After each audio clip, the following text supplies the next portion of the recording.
Hello friends. तो कृषि उत्पादन और उत्पादकता के ही क्रम में अगला टॉपिक है खाद्य प्रसंस्करण। खाद्य प्रसंस्करण क्या होता है? देखिए, ये जो खाद्य प्रसंस्करण है ये पुराने ज़माने से ही चला आ रहा है। जैसे कि आपने देखा होगा, अचार बनाया जाता है। नॉर्मल जो कैरी होती है वो ख़राब हो जाती है, लेकिन अचार बनाकर हम उसे कई सालों तक उसका इस्तेमाल कर सकते हैं। आपने देखा होगा, पापड़ बनाए जाते हैं, आलू के पापड़ बनाए जाते हैं। आलू सामान्यतः ख़राब हो जाएगा, लेकिन उसकी पतली पतली स्लाइसेस लेकर उसको सुखाकर उसके पापड़ बनाए जाते हैं, मंगोड़ी बनाई जाती हैं। तो ये सब खाद्य प्रसंस्करण में ही आता है। मलाई से, दूध से घी निकाला जाता है। घी जो है कई सालों तक चलता है, जबकि दूध तो एक दो दिन में ही ख़राब हो जाता है। तो ये जो सब चीज़ें हैं ये खाद्य प्रसंस्करण के अंतर्गत आती हैं। मतलब जो रॉ मटेरियल है उसका खाने का जो प्रोडक्ट है उसमें कन्वर्ट करना, जिससे कि वो लॉन्ग टाइम तक यूजेबल रहे। तो कच्चे अवयवों का भोजन में या भोजन के अन्य रूपों में परिवर्तन खाद्य प्रसंस्करण कहलाता है। कटी हुई फसलें या कसाई पशु उत्पाद, इसमें कुछ भी आ सकता है। कटी हुई फसलें आ सकती हैं या कसाई पशु उत्पाद भी आ सकते हैं। प्रक्रिया क्या होती है? कच्चे माल को भोजन में बदलो या निर्मित खाद्य पदार्थों के मूल्य में वृद्धि। ठीक है, तो अगर आप इसमें क्या होगा, मूल्य में वृद्धि तो होनी ही है। दूध से घी निकालिए, घी महंगा पड़ता है, दूध से बहुत महंगा पड़ता है। ठीक है, 1 किलो दूध सस्ता आता है, 1 किलो घी बहुत महंगा आता है। अचार कैरी से महंगा आता है। तो इसमें क्या है, निर्मित खाद्य पदार्थों के मूल्य में वृद्धि। अब हम देखते हैं कि खाद्य प्रसंस्करण की भारत में आवश्यकता क्यों है। देखिए, सबसे पहली बात तो जो भारत है ये कृषि प्रधान देश है। यहाँ आबादी का 50% इसी क्षेत्र में लगा हुआ है। अगर हमारा खाद्य प्रसंस्करण उद्योग अच्छा होगा तब अनाज और मांस को घरेलू और विदेशी खपत के लिए भोजन में परिवर्तित किया जा सकता है। अगर हमें एक्सपोर्ट करना है, मान लीजिए, खाद्य पदार्थों का, तो हमें उसे उस फॉर्म में कन्वर्ट करना पड़ेगा जिससे कि हम इजीली उसका एक्सपोर्ट कर सकें। ठीक है, और दूसरा क्या है, जो खाद्य प्रसंस्करण से जो भी प्रोडक्ट आपको मिलेगा वो क्या होगा, वो स्पेस भी कम घेरेगा। ठीक है, यह कृषि और उद्योगों के बीच कड़ी के रूप में होता है। अब कृषि और उद्योगों के बीच में तो है ही भाई। ठीक है ना, आप स्पाइसेस बना रहे हैं, आप और कुछ भी कर रहे हैं, आप अचार बना रहे हैं, तो ये उद्योग अलग हैं, कृषि अलग है। कृषि से आपको क्या प्राप्त हुई, कैरी प्राप्त हुई। उद्योगों में आपने अचार बनाया, ठीक है, आपको दाल मिली, आपने उसकी मंगोड़ी बनाई, आपको दूध मिला, आपने उससे घी बनाया। तो एक तरफ तो कृषि है और एक तरफ उद्योग है, तो उसके बीच की कड़ी है। प्रच्छन्न बेरोजगारी से पीड़ित किसानों को इसमें रोजगार मिलता है। प्रच्छन्न बेरोजगारी कौन सी, जिसमें कि जरूरत तो है 5 लोगों की, लगे हुए हैं 8 लोग, तो वो जो 3 एक्स्ट्रा लोग हैं वो यहाँ पर आकर काम कर सकते हैं। तो जो प्रच्छन्न बेरोजगारी से पीड़ित है किसान, उनको इससे फायदा हो सकता है। भोजन की बर्बादी रुक सकती है। अब टमाटर जब सस्ते होते हैं तब किसान क्या करते हैं, उनको फेंक देते हैं, गायों को खिला देते हैं, उनके ऊपर ट्रैक्टर चला देते हैं। तो अगर उनसे आप सॉस बना देंगे, ठीक है, तो उन टमाटरों की बर्बादी रुक जाएगी। किसानों को उचित मूल्य पर आप टमाटर उनसे खरीद लीजिए, खाद्य प्रसंस्करण के थ्रू उससे सॉस बना दीजिए, तो उन टमाटरों की बर्बादी भी रुक गई और वो उससे टमाटरों से भी आप कई गुना महंगा उस सॉस को बेच सकते हैं। प्रोसेस्ड फूड को स्टोरेज में कम जगह की ज़रूरत, ये हम पहले ही देख चुके कि जो प्रोसेस्ड फूड है उसका स्टोरेज में अब जगह कम हो जाएगी। इसका निर्यात किया जा सकता है, इजी वे में कर सकते हैं हम निर्यात, क्योंकि ये जो प्रोडक्ट्स हैं ये लंबे टाइम तक चल जाते हैं।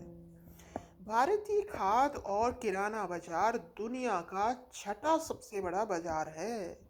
दुनिया के 70% जो लोग हैं वो इससे मतलब सामान लेते हैं। छठा सबसे बड़ा बाजार है। भारत में खाद्य प्रसंस्करण उद्योग का देश के कुल खाद्य बाजार में 32% हिस्सा है। मतलब जो कुल खाद्य बाजार है, मतलब उसमें सब्जी भी होगी, नॉर्मल अनाज भी होगा।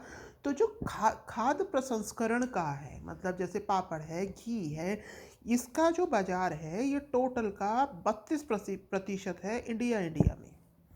अब हम देखते हैं कि खाद्य प्रसंस्करण से लाभ क्या होंगे। तो देखिए, भारत एक प्रमुख खाद्य उत्पादक देश है। बिल्कुल है। भारत में संसाधनों का लाभ, विभिन्न जलवायु दशाएं हैं। तो खाद्य उत्पादक देश है तो लाभ क्या होगा, हम ज़्यादा से ज़्यादा हमारे पास जो प्रोडक्शन है वो ज़्यादा हो रहा है, तब हम इससे जो खाद्य प्रसंस्करण है वो अधिक कर सकते हैं। दूसरा, संसाधनों का लाभ वो कैसे, देखिए भारत की, इंडिया की हर जगह की जो जलवायु है वो अलग अलग है। उसके अकॉर्डिंग जो प्रोडक्शन है वहाँ हर जगह अलग अलग चीज़ों का होता है। तो हम जो है वो उन संसाधनों का पूरा लाभ उठा सकते हैं। रोजगार में वृद्धि होनी है। आप नया उद्योग स्थापित करेंगे तो रोजगार में वृद्धि होगी ही। प्रवासन पर रोक, अगर किसी जगह खाद्य प्रसंस्करण उद्योग वहीं लोकल एरियाज में ही लगाने लगे, जैसे मान लीजिए कहीं टमाटर का प्रोडक्शन ज़्यादा हो रहा है, कहीं आम का प्रोडक्शन ज़्यादा हो रहा है, आपने वहाँ स्लाइस की फैक्ट्री लगा दी या कुछ और आम से बना रहे हैं, कैरी का प्रोडक्शन है, अचार बना रहे हैं, तो क्या होगा, जो मजदूर वर्ग है वो कहीं और नहीं जाकर वहीं पे ही उसको काम मिल जाएगा, यानी कि प्रवासन पर रोक लग जाएगी। खाद्य मुद्रास्फीति पर भी अंकुश लग जाएगा। फसल का विविधीकरण भी हो जाएगा, मतलब अलग रूप में विविधीकरण। एफडीआई, फॉरेन डायरेक्ट इन्वेस्टमेंट को भी हम आकर्षित कर सकते हैं। जितने हमारे उद्योग बढ़ेंगे उतना ज़्यादा फॉरेन डायरेक्ट इन्वेस्टमेंट इंडिया में आएगा। भारतीय विकास का भावी चालक, तो ये जो खाद्य प्रसंस्करण है ये भारतीय विकास का भावी चालक है। इंडिया का डेवलपमेंट होना ही होना है। राष्ट्रीय खाद्य प्रसंस्करण नीति, यह क्या है, इसके तहत भारत के राष्ट्रीय खाद्य ग्रिड और राष्ट्रीय शीत श्रृंखला ग्रिड के निर्माण पर ध्यान दिया जाएगा। वह देश भर में खुदरा बाजार तैयार किया जाएगा। तो जो राष्ट्रीय खाद्य प्रसंस्करण नीति है, इसके तहत जो भारत के राष्ट्रीय खाद्य ग्रिड है ना, और जो भी आपके कोल्ड स्टोरेज है, तो हम उसमें क्या करेंगे, ज़्यादा से ज़्यादा ध्यान देंगे जिससे ज़्यादा से ज़्यादा जो खाद्य सामग्री हम उसे स्टोर कर सके, ज़्यादा से ज़्यादा उसको प्रसंस्कृत कर सकें। अगली है प्रधानमंत्री किसान संपदा योजना। ये कितने टाइम पीरियड के लिए थी, 16 से 20। इसमें क्या है, संसाधनों का आधुनिकीकरण, कृषि उत्पादों का नुकसान कम करना, मतलब जो संसाधन हैं उनका आधुनिकीकरण किया जाए और जितना हो सके जो कृषि उत्पाद हैं उनका मिसयूज़ कम हो, नुकसान कम हो। खाद्य संसाधन मंत्रालय द्वारा चलाई जा रही अन्य योजनाओं के लिए अम्ब्रेला स्कीम, मतलब और जितनी भी योजनाएं कृषि मंत्रालय द्वारा चलाई जा रही हैं उसके लिए यह क्या है, प्रधानमंत्री किसान संपदा योजना क्या है, अम्ब्रेला योजना, मतलब ये उन सब की हेड है, वो सब उसके अंडर में योजनाएं हैं। इसके तहत किया क्या जाएगा, मेगा फूड पार्क का निर्माण किया जाएगा, वही कोल्ड स्टोरेज, शीत श्रृंखला और मूल्य संवर्धन योजना, ठीक है, एवं आधारभूत संरचना सुविधाओं की स्थापना की जाएगी। स्थापना में वित्तीय सहायता के माध्यम से बागवानी व गैर बागवानी कृषि उत्पादों की कटाई पश्चात हानि रोकना। तो हम क्या करेंगे, शीत श्रृंखला कोल्ड स्टोरेज बनाएंगे, उनका जो मूल्य है संवर्धन करेंगे, मूल्य संवर्धन योजना चलाएंगे।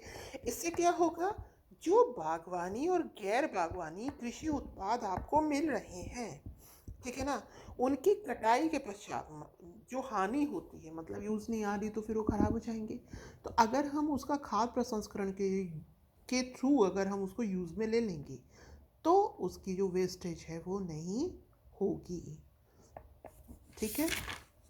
फिर है चुनौतियाँ, कि खाद्य प्रसंस्करण में चुनौतियाँ क्या हैं, ज़रा ये देखते हैं। तो देखिए, बैकवर्ड और फॉरवर्ड लिंकेज की समस्या, ये क्या है, बैकवर्ड लिंकेज, किसान से खाद्य प्रसंस्करण उद्योग के मध्य संपर्क समस्या, मतलब किसान तो अपना खेती का काम कर रहा है, खाद्य प्रसंस्करण उद्योग कहीं और लगा है, उनके बीच में कांटेक्ट की समस्या, जोतों का आकार छोटा है, उतनी मात्रा में प्रोडक्शन हो नहीं पा रहा है, मध्यस्थ तो बहुत हैं, ठीक है, मध्यस्थों की अधिकता, कच्चे माल पर मौसम की मार, कभी प्रोडक्शन सही होता है कभी कम होता है क्योंकि मौसम हमारे चेंज लेता ही रहता है। ग्लोबल वार्मिंग के थ्रू तो अब तो बहुत ज़्यादा चेंज होने लगा है। किसानों तक सूचना का अभाव, किसानों को इतनी सूचना नहीं है कि खाद्य प्रसंस्करण है क्या, ठीक है, कैसे क्या हो रहा है। अब जो किसान बिल आए थे जिनका विरोध हुआ उसमें कुछ ऐसी सुविधाएं दी गई हैं। आगे है खाद्य प्रसंस्करण उद्योग से बाजार के मध्य संपर्क की समस्या। अब आपने उद्योग तो लगा दिया, अब बाजार के मध्य संपर्क की समस्या है। भंडारण, सड़क व रेल परिवहन से संबंधित समस्याएं हैं। मतलब आप उसको स्टोर करेंगे, सड़क रेल परिवहन जिससे आप उसे बाजार तक पहुंचाएंगे, ये दूसरी समस्या है।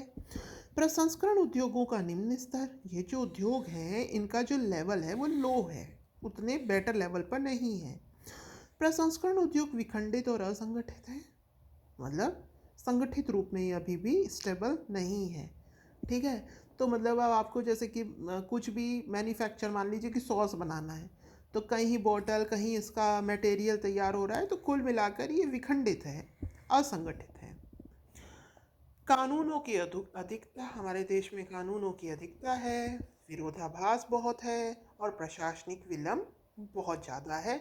इसलिए ये जो खाद्य प्रसंस्करण उद्योग है ये इतना ज़्यादा नहीं बढ़ पा रहा है। कृषि पिछड़ापन, अल्प विकसित खाद्य परिरक्षण नेटवर्क, जो खाद्य परिरक्षण नेटवर्क है ये भी प्रॉपर नहीं है और कृषि में पिछड़ापन है ही, अभी भी एडवांस टेक्नोलॉजीज़ का उपयोग नहीं किया जा रहा है। अब इसी के ही तहत खाद्य प्रसंस्करण के ही तहत हमने ऑपरेशन ग्रीन भी चलाया था, जो कि यूपी से इसकी शुरुआत हुई थी 1 जुलाई 2021 से।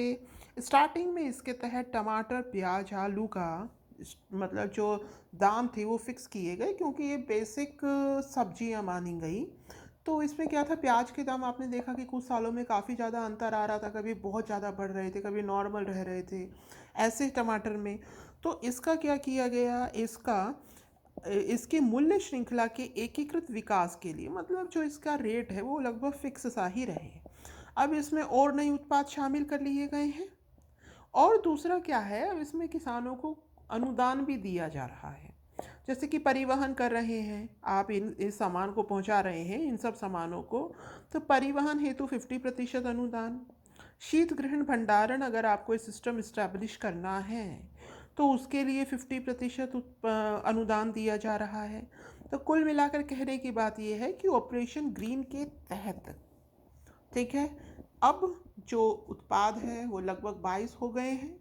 उसके अलावा इसमें जो अनुदान है वो दिए जा रहे हैं, जिससे कि इजी वे में किसान जो जो बेसिक उत्पाद हैं, ठीक है, उसको क्या कर रखे, उसका जो मूल्य श्रृंखला है उसका क्या कर सके, एकीकृत विकास कर सके, उसका स्टोरेज कर सके।